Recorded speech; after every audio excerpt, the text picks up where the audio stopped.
top of the morning to ya. I'm Liam the Leprechaun, and I've got a wee secret to share. ZJZ Designs St has just unveiled their brand new St. Patrick's Day apparel. Featuring yours truly, of course. From cheeky tees to lucky prints, these designs are brimming with charm and plenty of gold. Whether you're heading to a parade or just feeling the Irish spirit, you look grand in these threads. So what are you waiting for? Skip the rainbow and head straight to ZJZDesigns.com. You'll find the pot of gold in your cart. No magic required. ZJZDesigns.com, where style is always in season. The All About Nothing podcast may have language and content that isn't appropriate for some. Listener discretion is advised. Welcome, Nothingers, to another episode of the All About Nothing podcast. This is episode number 245. I am Barrett Gruber. I'm joined by Mr. Bill Fry, who graced me with his presence today. We're here in person. Yeah. For the first time ever. It's a cool place. Thanks. Pretty cool. I spend a lot of time in here. Like an exceptional. It does smell weird. Well, no. I mean, there's stuff behind the camera up there that might give off a little scent, but I thought I had it closed up pretty good. Sorry. Please subscribe and share the show. That's how we get new listeners. I'm going to do that one more time. Please subscribe and share the show. That's how we get new listeners. Also, if you could, please consider supporting us financially by visiting theallaboutnothing.com and becoming an official member and proudly calling yourself a true nothinger. We will have more details on that at the end of the show. And if you can't do that, please give us a 5-star review, a like, or follow us across all of social media. You can find links at theallaboutnothing.com. This feels odd. Oh, you know why? Because it's separated. That's odd. My bad. Oh, I was messing with it a little earlier. No, but I don't think that's what did it. I think it's because I cut it too close to the edge of the plastic. I think that's ultimately what did it. Oh, okay. I see. The rest is laminated. Okay. Yeah, I laminate stuff. I'm weird. Make sure to check out ZJZ Designs for all your apparel, gifts, and more. New designs released regularly, including their latest designs for St. Patrick's Day featuring Liam the Leprechaun. Great designs for any season. Check out ZJZDesigns.com. So, this is going to be our episode where we discuss the State of the Union last night. Yeah. How do you feel about the State of the Union? I had several messages from people asking me for my reaction before I actually got to finish it. So I got maybe 45 minutes into it last night before I was like, it's my bedtime. I can't continue to sit here and listen to nothing. Yeah. But that first 40 minutes, and then this morning I watched the last half in at 3 times speed, which did it help? So the content of it wasn't tolerable, but the speed at which it went was tolerable. Like the applause only lasted like 5 seconds compared to the 15 or 20 seconds that it was going. Yeah, because I watched the whole thing, and then I watched AOC talk a good while on her live stream about it, which was pretty interesting too. Yeah. She's good. I really like her. But ultimately my reaction to the whole thing was there wasn't any truth to anything that I heard him say. Or very little. Yeah. And so basically because there was no truth to much of it, there wasn't really any context to it for me. So basically it was just one of his campaign rallies for me. Essentially. I mean, it was literally a campaign rally, and then he took the opportunity to have, of course, Democrats. Most of them didn't say anything. Al Green, of course, got kicked out. That was good. That was wild. I almost wish I had seen more of that, but I don't know how useful that would have been. I don't know. Well, and we had a text chain going back and forth, which I laughed at some of the things that we were saying. I laughed at some of the things I was saying, but so in our text chain, we found out one, Kimmler wasn't watching it. Yeah. We then found out that Villardo also was not watching it. He was watching the Born Again, the the Daredevil. Daredevil. I did not know that was either of their numbers. I was thrown into the chat, and I was just like, "There's two random people in here. They're probably on the same page, but I don't know." Yeah, no, it was So that was Kimmler and Villardeau, which if I had my bell, I would ding it for them. But obviously, you can follow Bill on Black, White, Blue in the South across all the podcasts. And Matt Villardeau is I think it's this next weekend or the weekend. He is running for York County Democratic Party chair. Really? So yeah, so he is. So hopefully, good luck out of that. And so this will air the same week of that vote. So hoping that that turns out well for him. What was one of the most shocking things that happened during the aside from Al Green getting kicked out? That was a pretty big one, and also, I mean, it makes sense. The Democrats all had their signs. That was a big part of it. Most shocking, I thought, towards the end, there was a bit where Marco Rubio, that was a crazy bit. It was very dictator-esque. Yeah, when he basically was like, and if it messes up, like if something screws up, we know exactly who to blame, and just like pointed straight at him. And I'm like, that is scary. That is wild to me. To me, Marco Rubio is probably one of the only. Yeah, I heard that too. Yeah, I heard I think it was like your phone or something. Maybe. Well, it's by there. But yeah, I don't know what that was. One of the most shocking. Well, okay, so that was definitely pretty. It was on par for Trump, because he'll take credit for it if it works out well, but he will not if it doesn't. He will make sure that somebody's to blame. And I think that Rubio is the most likely of all of his cabinet that would potentially dissent against him. I would argue RFK might too. Did you notice that when RFK was walking in last night, he didn't really greet anyone. He seemed off. Well, because I met RFK and I've talked with him before, and everything he's saying now, even in his confirmation hearings, completely opposite of what he told me. And that's got to do something to a person. Walking in knowing that, I mean, he just gave up almost everything he believed in to tag along with this administration. And he was eating McDonald's on a plane with Trump almost acting like, yeah, we're going to let you do what you want, but honestly, like, you're just going to have to listen to me. You're going to eat this burger on camera, and you're just going to be my, like, minion, I guess. That's where he's at. He's basically his pet.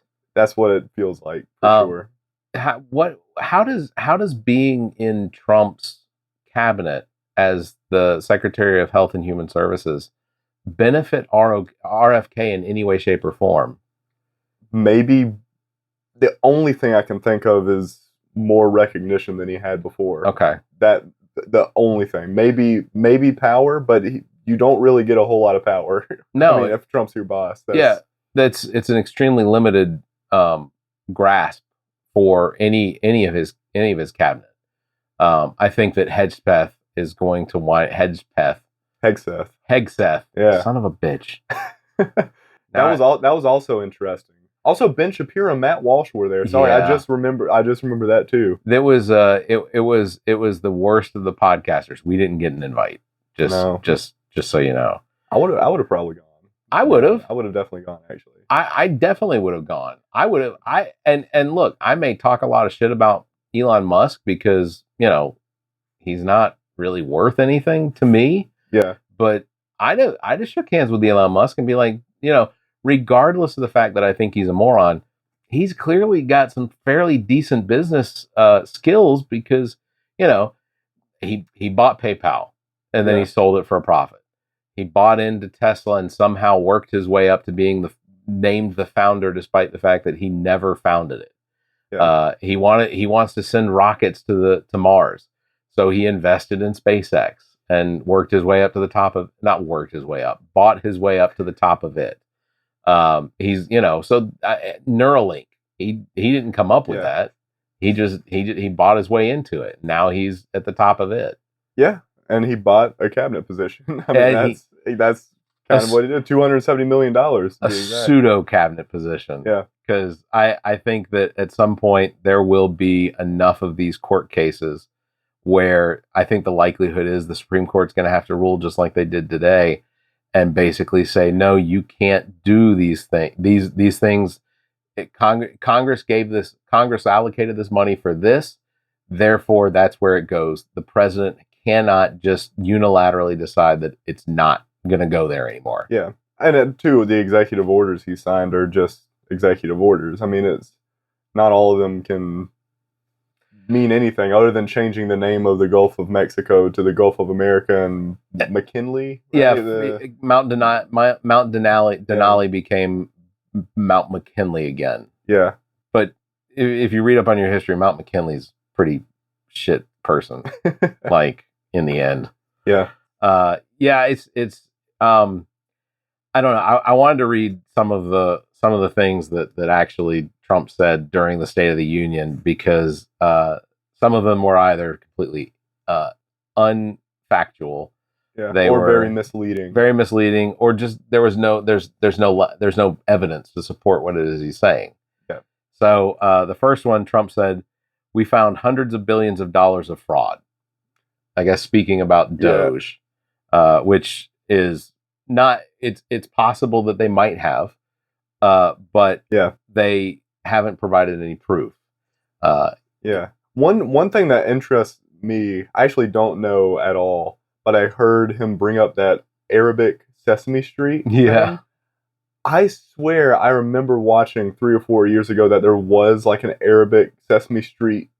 I could be crossing things because I'm not sure exactly what he was referring to, but there is like an Arabic Sesame Street where there's like kids who are trying to start a revolution somewhere. That was wild, if that's what he was referring to. But I don't know if it was. It's entirely possible that USAID could have been funding something like that as far as a technology for broadcast communication, that sort of thing. I could absolutely see that would be possible, that USAID could have been funding something like that. But I don't, but in that situation, you're not talking about hundreds of billions of dollars. You may be talking about 15 million.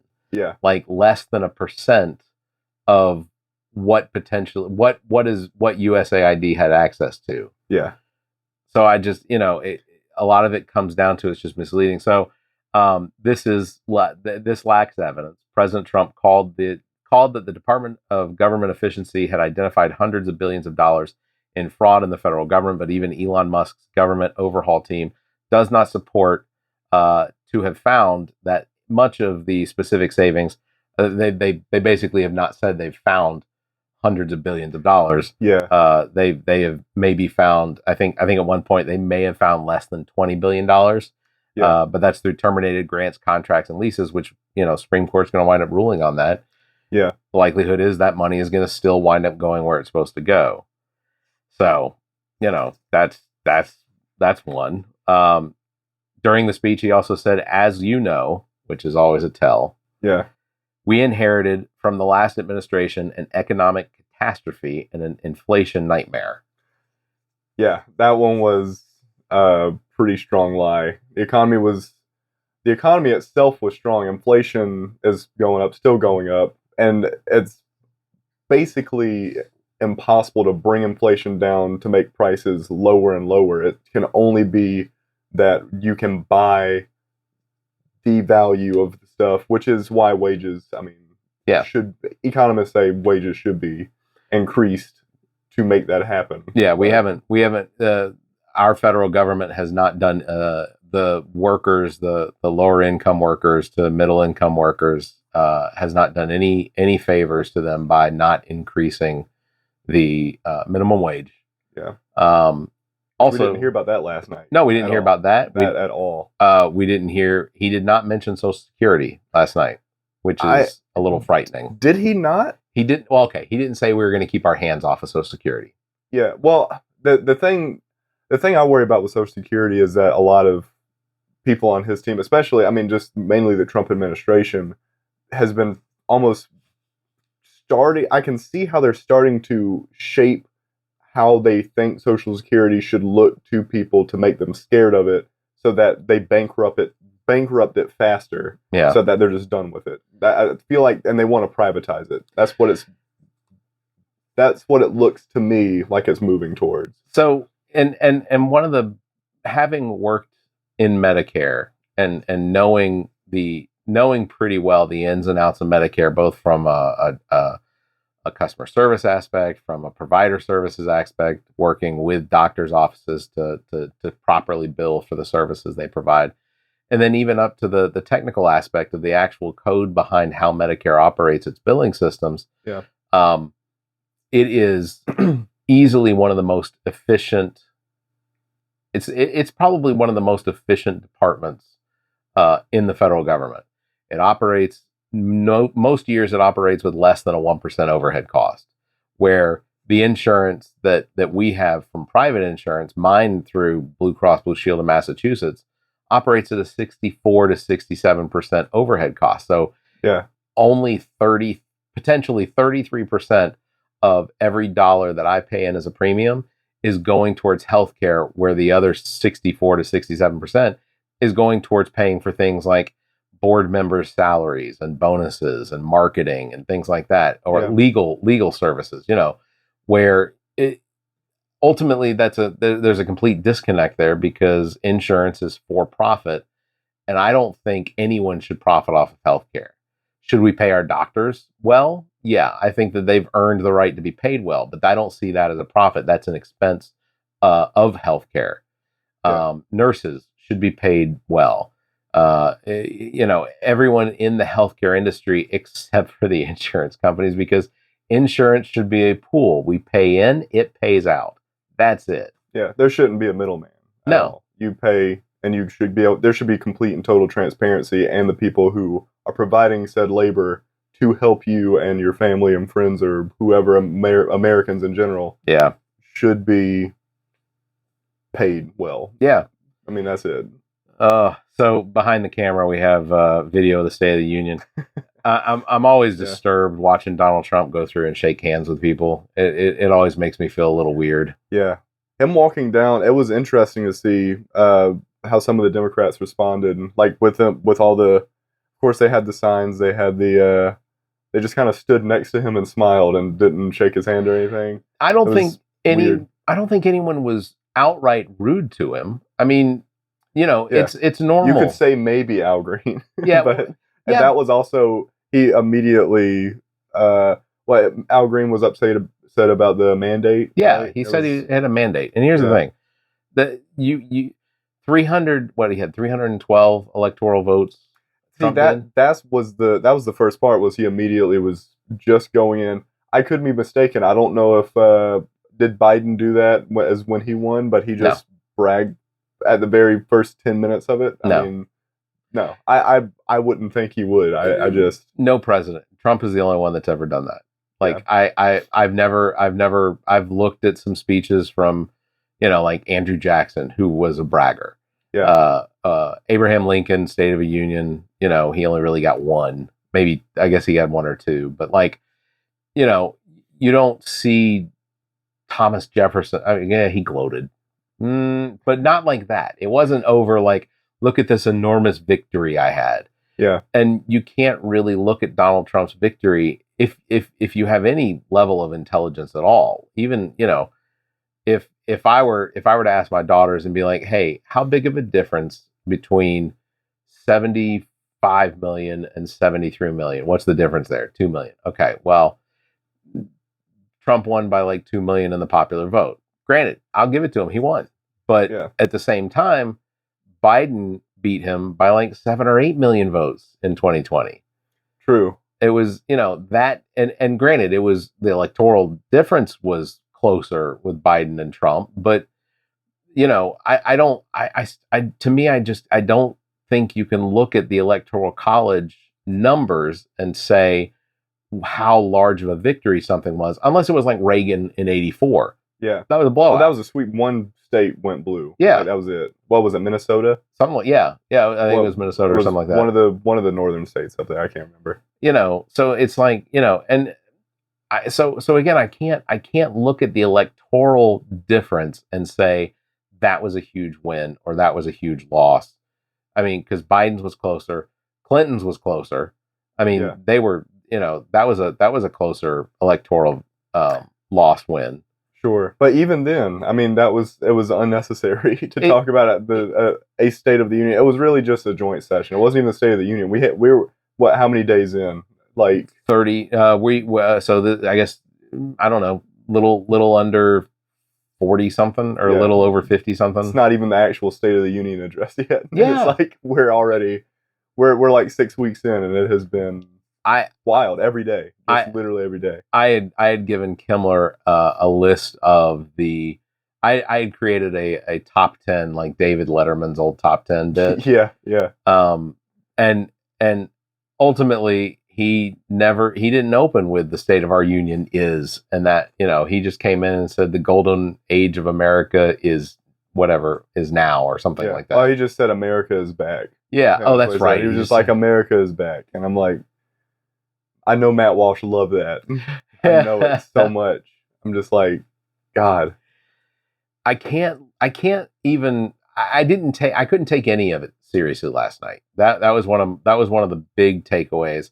I couldn't look at almost any of what was being said as being serious, especially I cannot, one of the things that I am most shocked by is the fact that in the speech, he actually called out Democrats for not appreciating him, or that there's nothing that he could do that would even make them smile. Yeah. And it's like, there's stuff there that can be done, but it was in the speech. Yeah. Like he was reading off the teleprompter for that.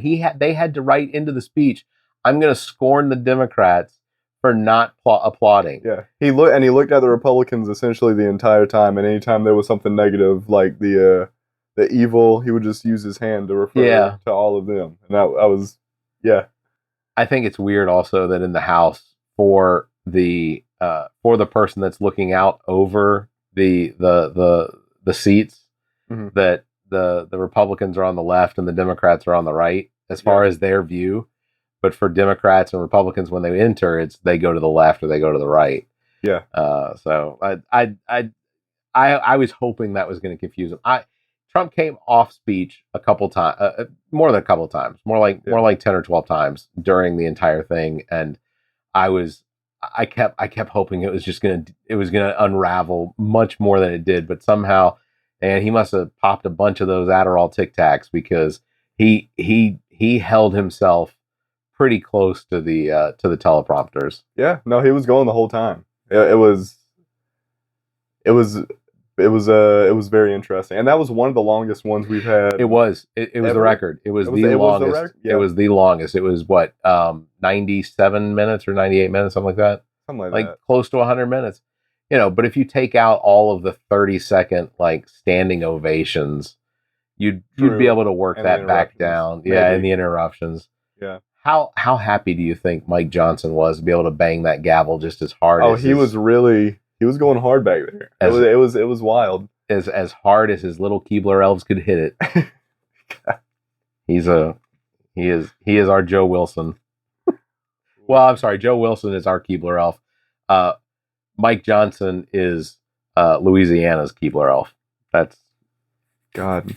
I'll get put in the gulag for that. I would live the rest of my days in their political prison for calling Mike Johnson a Keebler elf. Yeah.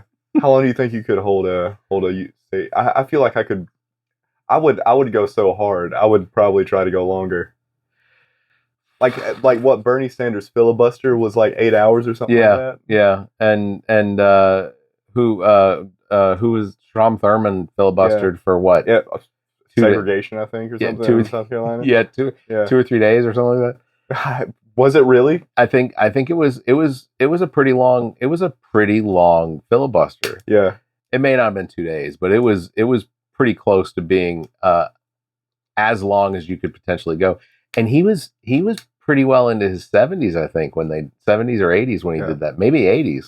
I would try. That was back before the days that his aide had to hold his arm up for votes and whatnot, Another thing Trump said, as you know, we inherited. Oh, did I already say that? You did say yeah, that. I did say that one. All right.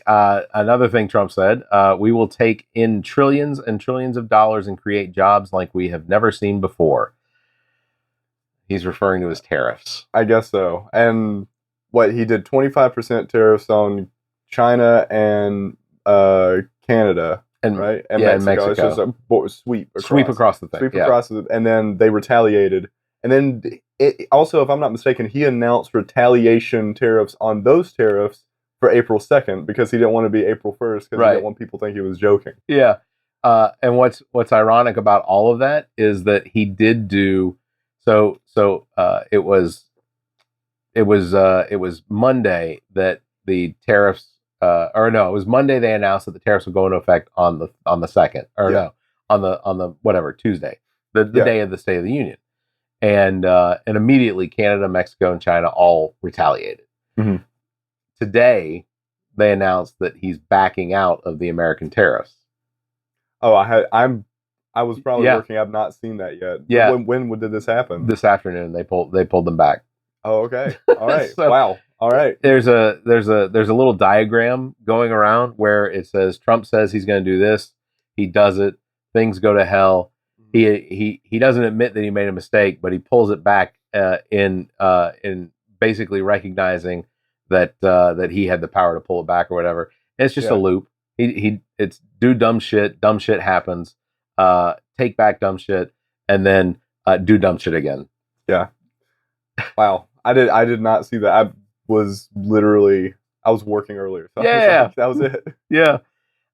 So this lacks any evidence. The substantial tariffs from that Mr. Trump is imposing on foreign products will raise revenue for the government, but total U.S. imports last year were about 3.3 trillion, meaning that tariffs would have to be incredibly high to generate the trillions of dollars. Like we're talking like the 100 to 200% in tariffs.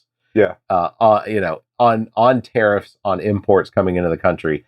But again, tariffs we pay for the cost of those tariffs.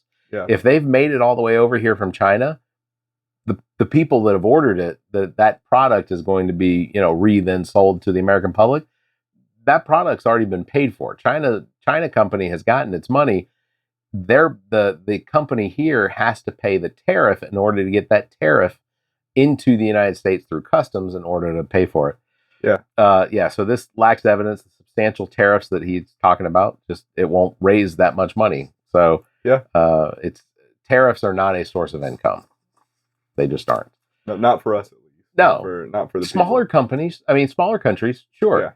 Yeah, you could absolutely apply tariffs to necessities. Like if a country doesn't produce its own oil, like if it doesn't have the ability to drill and refine its own oil, and they have a tariff on a company that wants to bring oil into their country and for resale, then yeah, absolutely, there could be a tariff applied to it because it's just not a resource they have.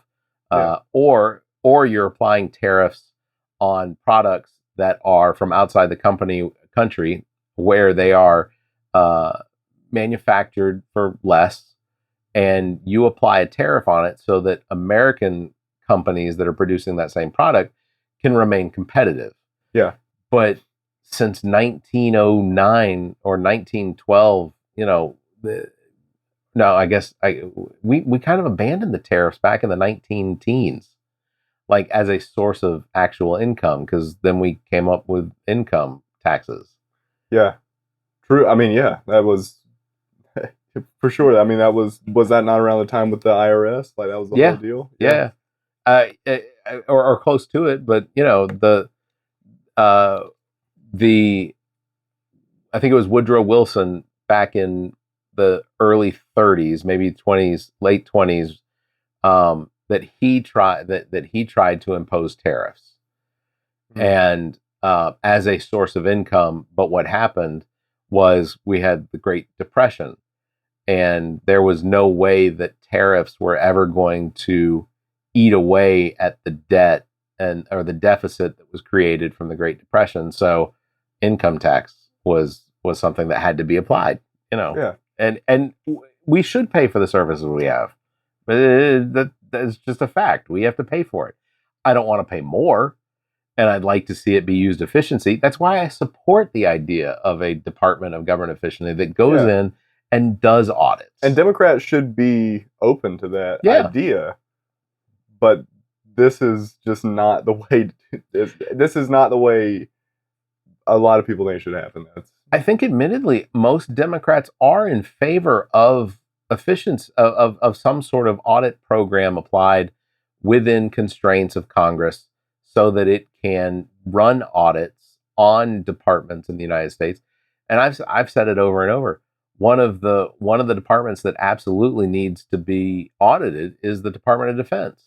Oh, for sure. Well, even Trump didn't recently. He said that he would do something where he would work to cut like 8% of the military budget over. Until it was gonna be like 830. Yeah, it was gonna be like 8%, 8% this year, and then still on. Yeah, it was like I didn't want to be on mute the whole time. It's easy to bump. Yeah, it's like 8% this year, and then like 6% next year, and then 7% the year after that, or something like that. Not a bad move. Like this is, I think that's something that's needed to be done for a long time. I don't disagree. I mean, I certainly recognize that we absolutely have to have a military from the potential threat from other countries, whatnot. But we have to have a military that's technologically advanced, that we have a military that has the ammunitions necessary to potentially defend us in a war. But at the same time, I don't think we need to have all of these military companies that are benefiting so much. Oh, for sure. That to me, I think, like, do they go with the lowest bidder? I don't know. There's not an audit. We don't know how those bids are selected, you know? Yeah. And again, a big part of this though is like NATO's role. How are we're supposed to, I mean, in my mind, America's supposed to lead NATO, and what's going to happen with that? Based on what he said, I'd have no idea. Everything's up in the air. And he's not the best communicator. His third grade reading level, I think, makes it difficult when he's basically vomiting those speeches at us. That I think that it makes it really difficult to understand what direction he's going to choose to go in. Yeah. Because in the end, I think, at the most arcane level, some of the things that Donald Trump says, I agree with, in a sense of, yes, we need to have audits. Yes, we should have some sort of congressional or executive department that has the audit authority, not the decision-making authority, but at least the authority to do an audit of those departments. And so it's a good idea. Yeah. But it's not a new idea. I mean, this is something that's been proposed year after, presidency after presidency after presidency. They've all said this is, if we're going to audit something, let's audit the Department of Defense. The Pentagon needs an audit. Sure. Should we audit the Department of Education? Yeah, 100%. I think that it would be a really good idea to find out, is that money being spread, or is education funding being spread across the country in a way that brings equality to how education happens? Yeah. Sure. The issue, one of the bigger issues I see with it is just the fact that, again, almost like with Social Security, there's so much fear mongering with any public service that the public pays into, whether it be the Department of Education, Social Security. He didn't bring up Medicare once. Yeah. And I think that's a ticking time bomb for Republicans, based on a lot of stuff that I've seen. That is an issue that they have not talked a lot about. But any public service, I mean, anything. They didn't talk about healthcare. They didn't talk about any of that kind of stuff. Did you see that? I just lost the thought. Well, it'll come back to me. I'm just dumbfounded. I think. Oh no, that's what it was. The all of these Republicans going and doing their town halls, meeting with their constituents. Yeah. So McCormick out of Georgia had a pretty rough one. A lot of Republicans have had some pretty rough town halls. Some Democrats have had some pretty tough town halls too. But I think what I was the most shocked by was the fact that Speaker Johnson issued a statement either through email or some sort of communication, basically telling every Republican, stop going to town halls, cancel your town halls. Mm-hmm. You can do them virtually because virtually can be controlled, but you have to stop doing them. Yeah. And I'm always a little hesitant about how the Republican Party sort of handles those sorts of situations, because if Speaker Johnson's coming out and saying, stop getting in the room with these people, these are, because he tried to use this, these are professional protesters and whatnot. There's some pretty old professional protesters, if that's the case, because I've seen video footage of some of the people that are asking the questions. They're in their 60s, they're in their 70s, late 50s. These are not professional protesters. George Soros is not paying for protesters to go. Has he done it in the past? I don't know, maybe, but I don't believe that that's the case unless I sign up on some sort of website for George Soros where, he's saying, if you sign up for this website, I'll pay for your travel to come. Fine. But I'm then, it's not like when Don Jr. went to Greenland and they were literally handing out cash and hats. With Charlie Kirk. Yeah, with Charlie Kirk. Yeah. To basically get people on camera with him. And then immediately after it's done, they're all admitting on their TikToks and their Facebooks and whatever that it was all a setup, that they paid them to do it, Yeah. I don't know.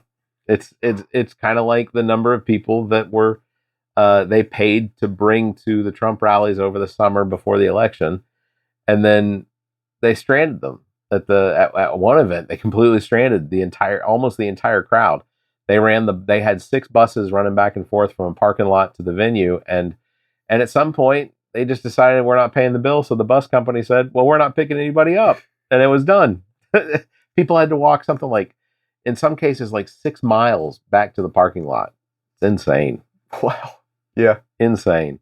I think it was like hot. I think it was like, it was summer, or maybe it was too cold. I think it was hot. I think it was a very hot evening. Trump also said last night, and this is a quote, "We ended all of Biden's environmental restrictions that were making our country far less safe and totally unaffordable. And importantly, we ended the last administration's insane electric vehicle mandate, saving our auto workers and companies from economic destruction." This was deemed completely false. Yeah, I don't know what he was because sometimes he says stuff where like there's a little hint of truth, and then we'll move on to the next subject where everything is, he doesn't use numbers, he just goes, it's a huge amount. You won't believe how many, all these people, I'm like, it's something so broad you don't know. And he does it well. I mean, he did it well enough to be president. But. Yeah. So, while Mr. Trump has issued executive orders aimed at rolling back some of Biden's administrative climate regulations, the Trump administration has not initiated those legal proceedings to do so. That can take years to complete. So for now, all those regulations remain on the books. Additionally, there is no electric vehicle mandate, though the Biden administration did enact a set of regulations that would, in effect, compel automakers to sell more electric vehicles. Those rules also remain intact for the moment. Yeah. It's just, I will say there's something to how Democrats have handled the automotive industry where I've heard people who have worked for them feel thrown under the bus because of the electric vehicles. They're afraid it's going to take their jobs. Democrats shouldn't ignore that, I would say. They should definitely try to make sure that people know that to manufacture vehicles that they can do it with electric vehicles the same way you can do gas vehicles. They need to embrace that, but instead they have ignored it. That's the only thing. I don't disagree. I think and look, I am all in favor of the development of electric vehicles. For me, I just don't think we're here yet. We're at that point yet. Yeah. And you can manufacture them here, you just can't. I mean, it's going to have to be imports. You can't get every resource from and he talked about that too. He wants to extract resources from here, but you can't do that to do what we need to do. You have to work with the rest of the world, or else we're going to be how the Soviet Union functioned and failed. I mean, you just can't do that. Well, and we don't have the lithium mines for that. The United States, we don't have the lithium. Now, I would prefer we move away from lithium and go ahead and move over to sodium. And if you've never looked that up, look up sodium batteries. I think that there is a lot of available infrastructure or available technology that we may not have yet developed yet. Mm-hmm. But sodium batteries, I think, are the way to go because it doesn't damage the earth the way, because most of our planet's sodium. I mean, that's one of the number one that's one of the highest elements on the planet. I mean, our oceans are basically water, hydrogen, oxygen and sodium. So, yeah. Let's see. Trump said, "I've stopped all government censorship and backed free speech in America." But he kicked Al Green out. Yeah, he kicked out Al Green, which, I mean, to be fair, yeah, it was a disturbance, but we've had free speech the whole time. Yeah, there is I'm afraid that we won't have free speech the whole Trump presidency. I mean, if anything, he's the one that did go through and try to pick out words he deemed DEI. Yeah. Out of stuff. I mean, people I know who are working for the government right now have had to go back and review that they made sure they didn't even use the word "they" in certain emails. I don't understand. Like, that's free speech, I guess. It's only free speech if we can say it, and we don't want you to say anything against it. That's not free speech. Yeah. So this is misleading. Mr. Trump signed an executive order purporting to protect free speech, but he has taken a number of the other actions that arguably curtail speech. The White House has barred the Associated Press from the Oval Office and Air Force One for declining to use the term Gulf of America. He threatened this week to pull federal funding from schools that allow illegal protests, a move condemned by the American Civil Liberties Union as an infringement on the First Amendment, and civil rights groups have sued over his efforts to ban diversity, equity, and inclusion programs, which they say chill speech. Also, I know, especially in my own Facebook comments and things like that there are a lot of people out there that are still in this mindset that DEI, diversity, equity, and inclusion, has something to do with the hiring process. It doesn't. The United States did have the AA. What is affirmative action? Yes. We did have, and in a lot of cases do still have affirmative action when it comes to the hiring process. And also, I don't know if that's even necessarily a bad thing. No. Like, I've heard reasonable arguments for and against it. I mean, we're clearly in a country where people are discriminated against. And honestly, it comes down to, if you're in a conversation with someone, is there discrimination in this country? If you're talking to someone that says no, they're going to hate affirmative action. Yeah. If you're talking to someone that says yes, they'll be on the side of it. Yeah, the number one group that was affected that benefited the most from affirmative action, it wasn't even Black people as a whole, but it was women.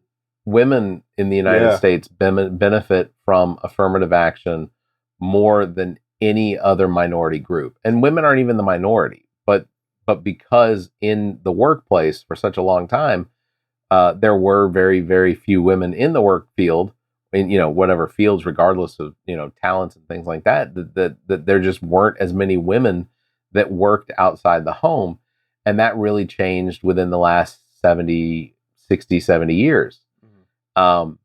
And because of that, we have a fairly there's always been a good 25 to 30% difference in how much women are paid for the same work that men are doing. There weren't as many women that were potential CEOs. And now we do have more women that are CEOs. We do have more women that are outside of the home in the workplace. And in a lot of cases, they are making, I want to say the same pay, but probably not, but at least less of a difference in some cases, not in all cases.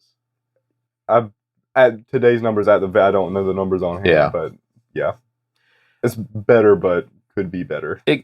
But why would why is it so threatening to have a program like affirmative action that is designed to benefit I mean, in the end, I think that it benefits everyone. If you set no one's going to hire someone just because they're black or just because they're female. It's not going to happen. A company is always going to hire the most the most talented person, or the person that has the best experience. They're always going to hire them unless it's a money situation.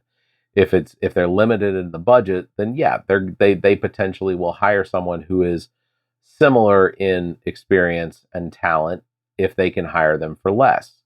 That's just how companies handle that. But this idea that they're going to hire, companies are forced to hire because of diversity, equity, and equality. So my company, I literally had a conversation with one of the HR managers. I said, how does DEI play a role in hiring for my company? It doesn't. We don't use DEI to hire.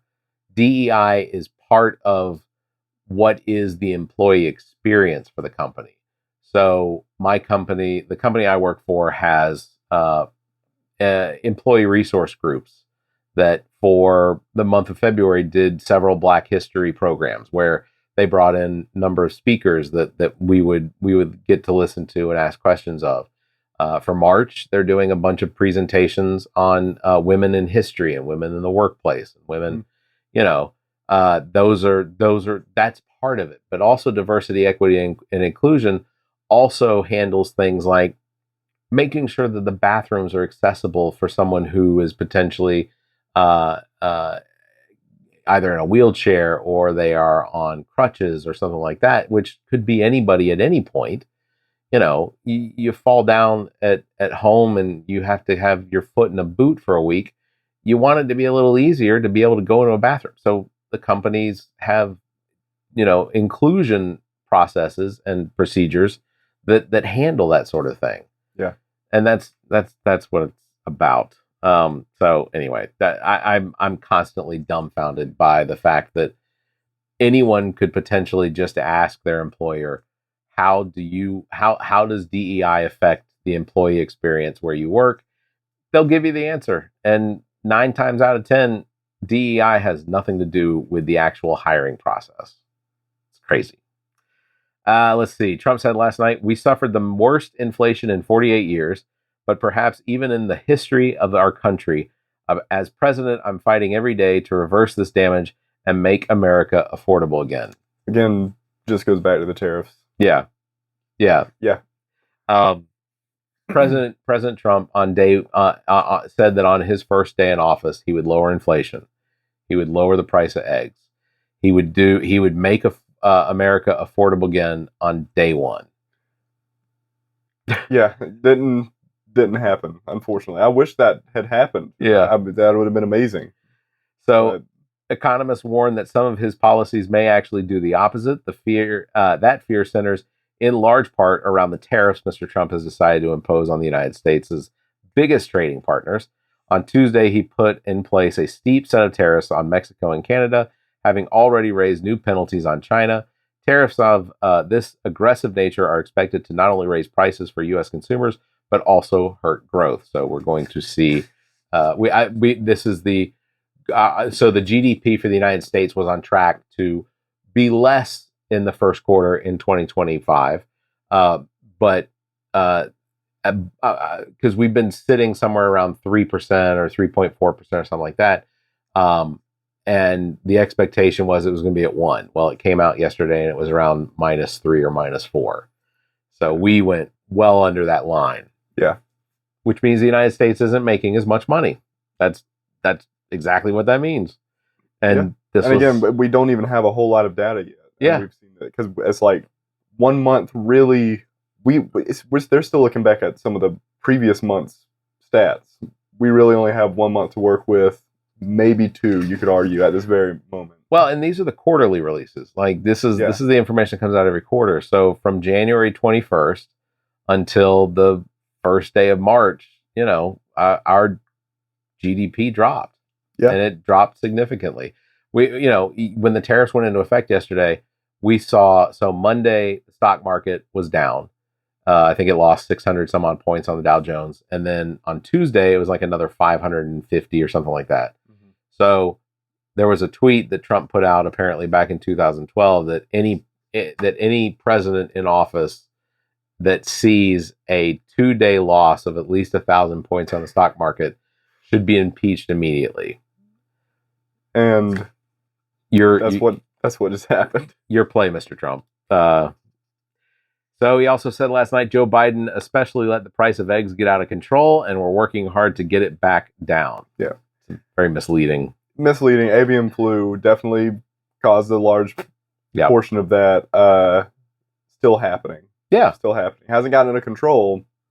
Well, and the reason it hasn't gotten out of control was because we killed off tens of millions of, the federal government took care of eliminating tens of millions of chickens that were in the vicinity of chickens that had, birds that had tested positive for it, which if they're in the vicinity, in the vicinity is close. Yeah. It can stretch like far off. Wasn't it like if one chicken had it and within like a mile? I thought it was like 6 miles. Yeah. I thought it was like a 6 mile radius 5 or or something. 6. Yeah. It was something like that. It was so close. That's wild to me. Yeah. And that close. And basically what you're looking at is a sphere of infection.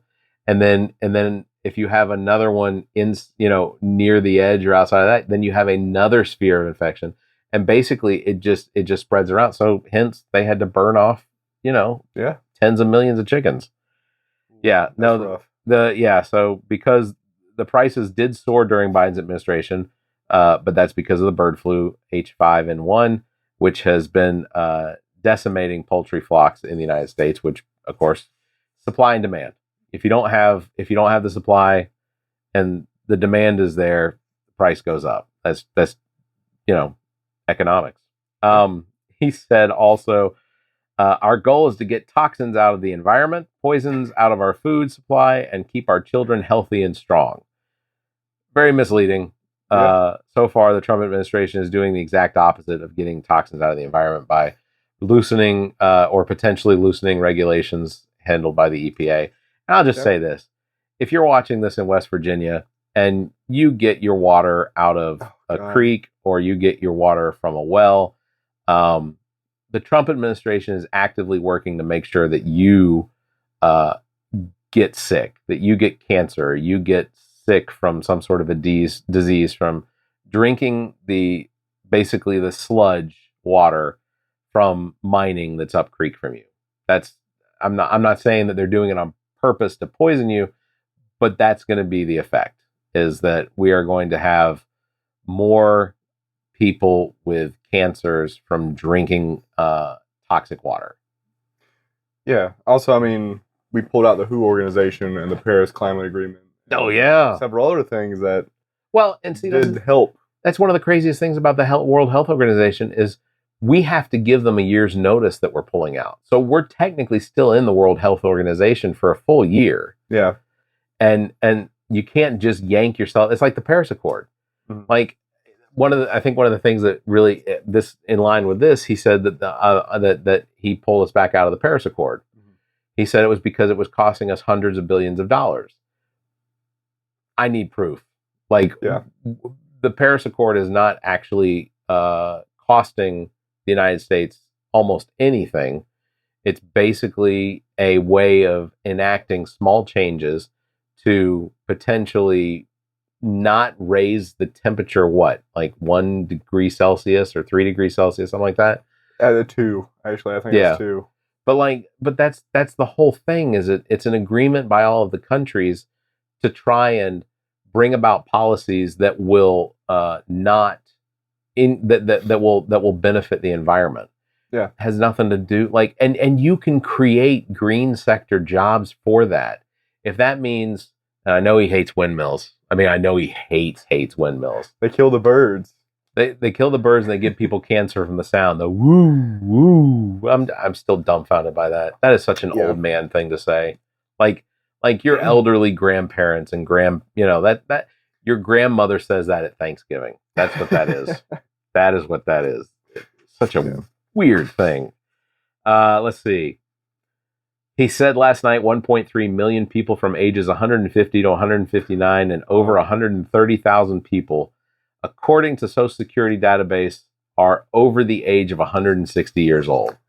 Yeah, there was an article released by the Washington Post, I think the day after he said that, earlier, and it immediately just debunked everything. Yeah. People are just like, well, there's no cap. Already, there is a cap. It is 115. Yeah, that's the cap. Once it caps that, you're out of the system. Yeah. I don't even know what to say. That's honestly pure conspiracy.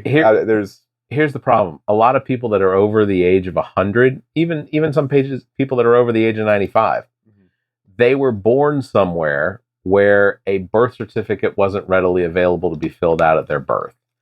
Therefore, when census records came out, parents may not really know what year their child was born, so they left that blank. And in that situation, the Social Security information attached to that potential child did not contain a birth date. So the federal government automatically applied a standard birth date to be recognized by everyone that would ever look at that database. It's called the Common Working File.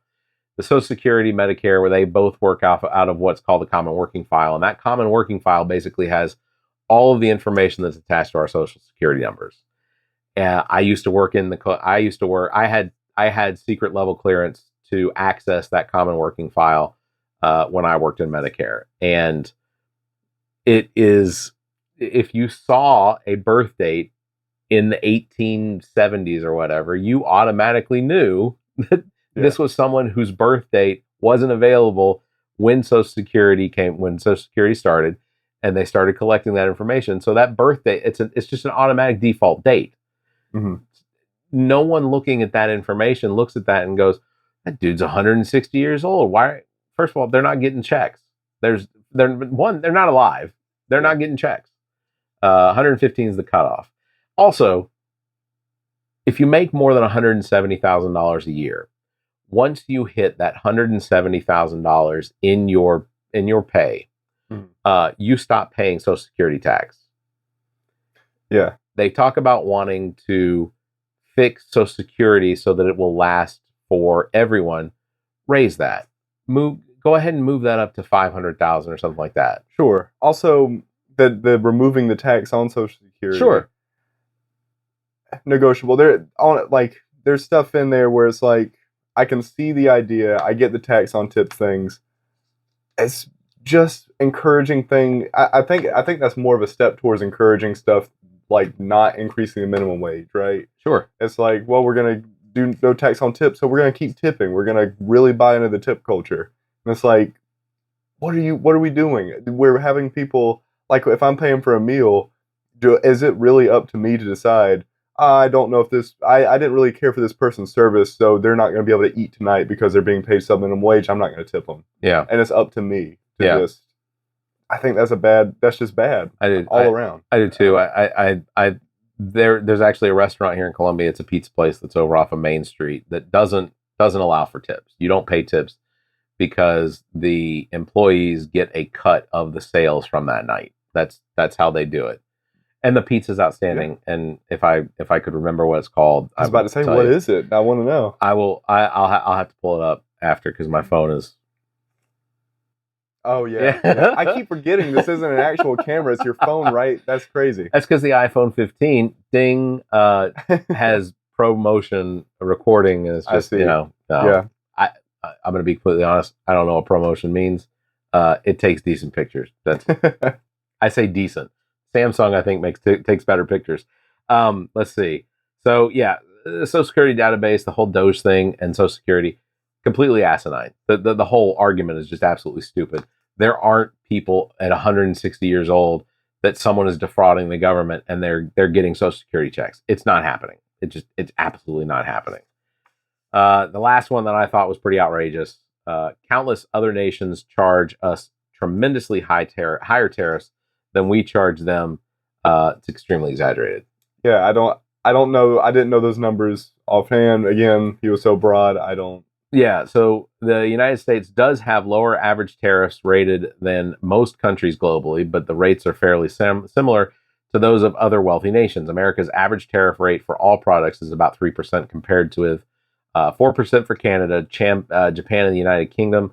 The European Union's average tariff rate is about 5%, and it's 2% in Australia. According to the World Trade Organization data, China's average tariff rate for all products is 8%, while India's is 17%. Tariffs for various products vary widely depending on the country on which industries that governments has chosen to try to protect. And again, that's the thing. Most countries use tariffs to try and protect the industry of their country. I did have one left. I forgot. All right. One more. Yeah, one more.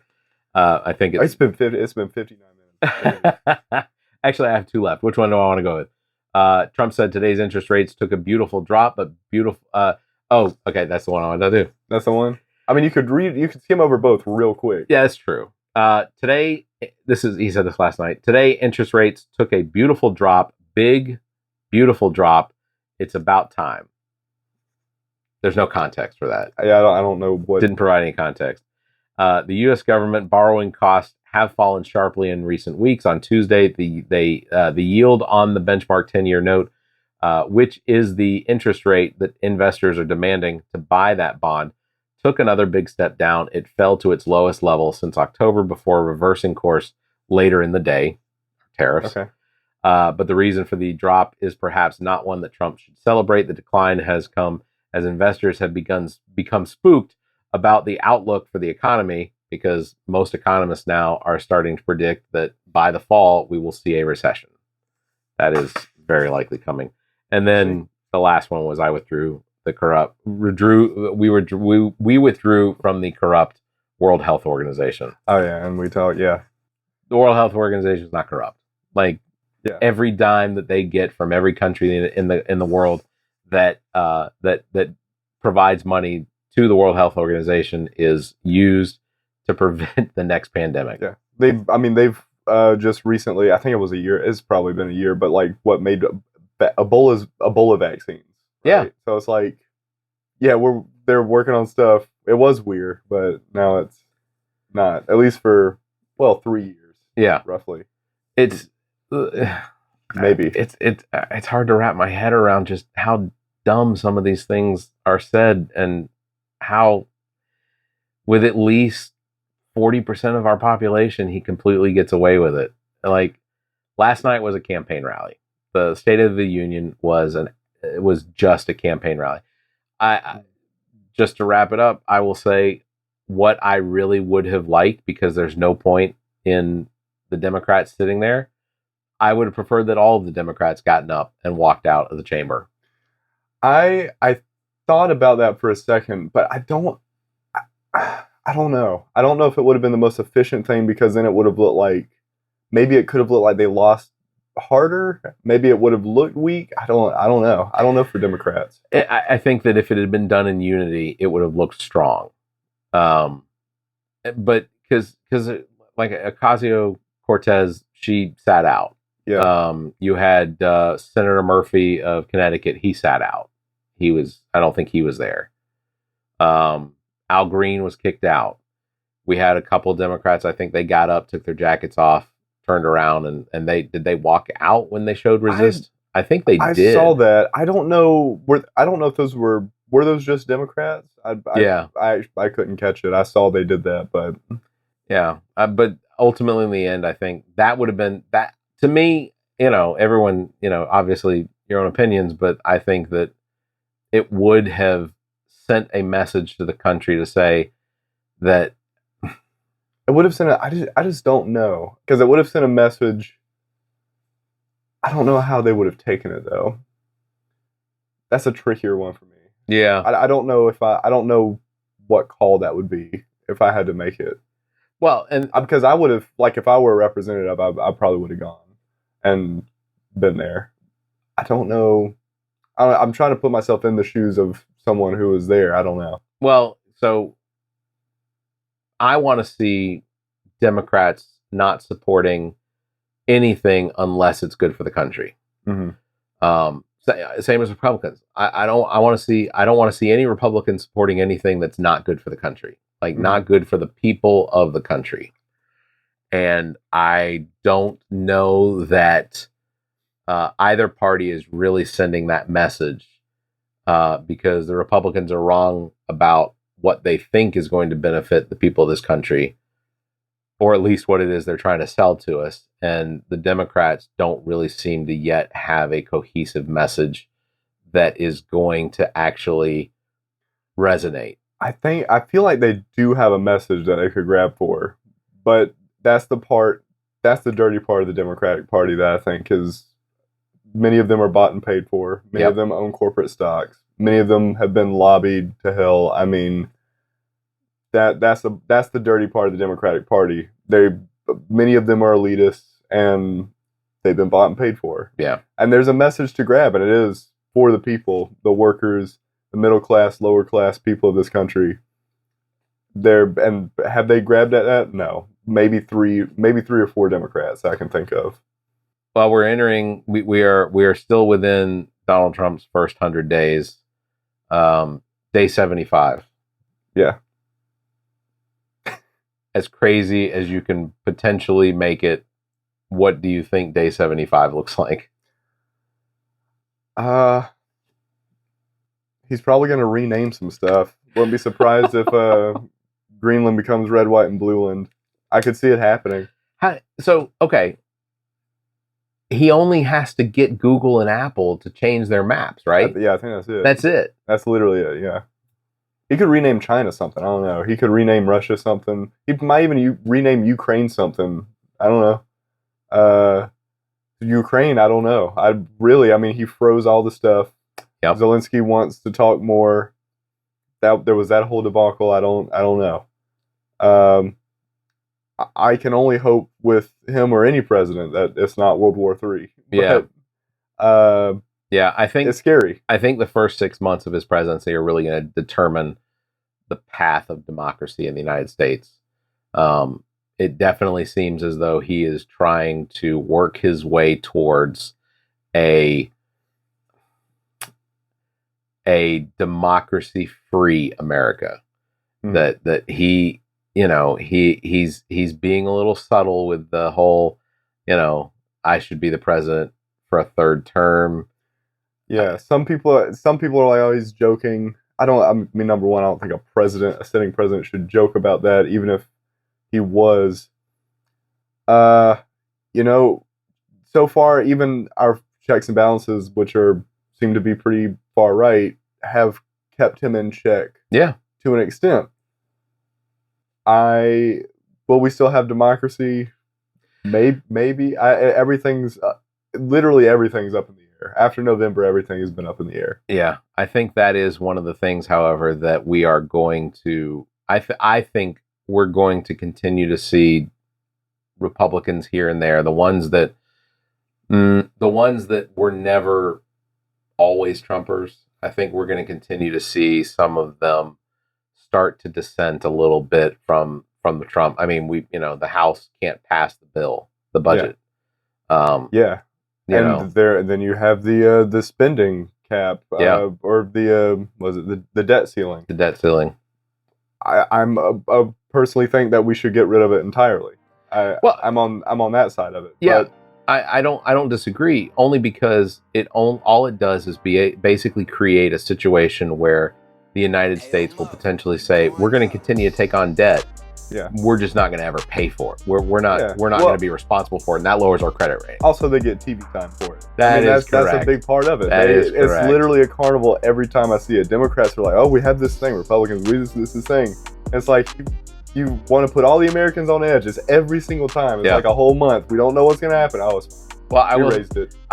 say this, that one of the things I think that would be less affected when it comes to a potential government shutdown is the fact that a lot of our national parks are already shut down. And because that's one of the things they always thought they go to first. Is they're like, you won't be able to go to the national park. Well, guess what? Mondays, Fridays, and Sundays, there are a lot of national parks that are closed. Some national parks are only open Tuesday to Friday now. Like that's where we're at right now because they have fired park rangers, which is crazy.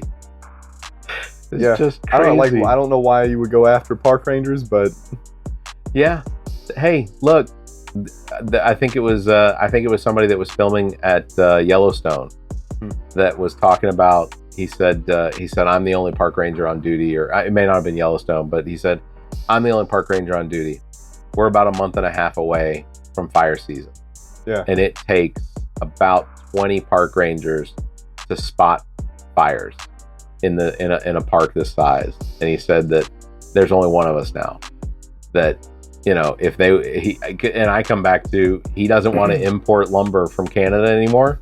Yeah. If we're going to, if his plan is to basically exploit all of the lumber in the United States that's potentially available, that is going to be met with a lot of lawsuits because some of those federal lumber lands are unavailable because they have been deeded out to they were private. They were deeded to the United States federal government, and then they've been deeded back to those private individuals, so it's not available to farm on. Plus, I think our sections of farming, they go. I think it's like every 60 years that you're allowed to actually farm lumber off of them because they got to let them grow back up.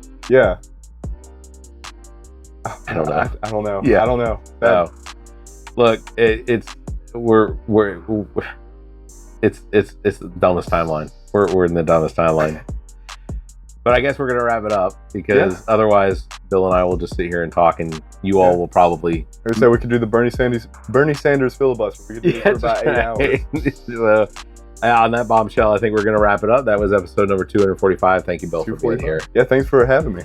Links to all of our podcast episodes, podcast platforms, merchandise, social media are all available at our webpage, theallaboutnothing.com. And if you think our financial model, social model, of giving away free content and entertainment is silly and you're in the giving mood, why not become an official Nothinger and support the show financially? Members get early access to this episode as well as an exclusive content. Visit theallaboutnothing.com and click on the support link near the top of the page.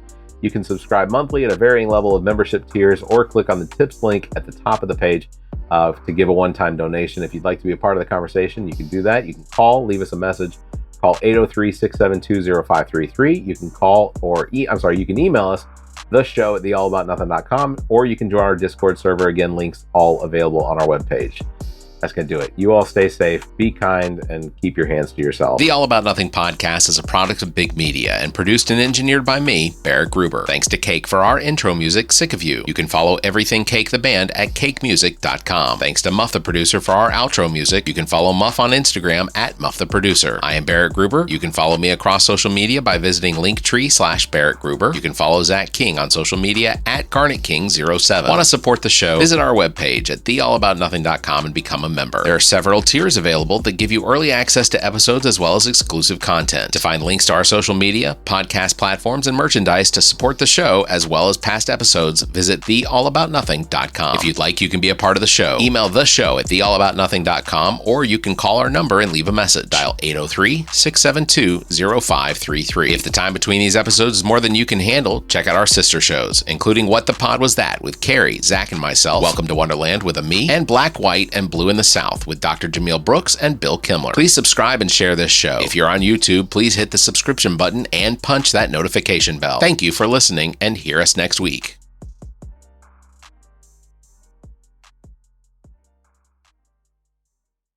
The preceding podcast is a product of Big Media, LLC, and is copyright 2025, all rights reserved.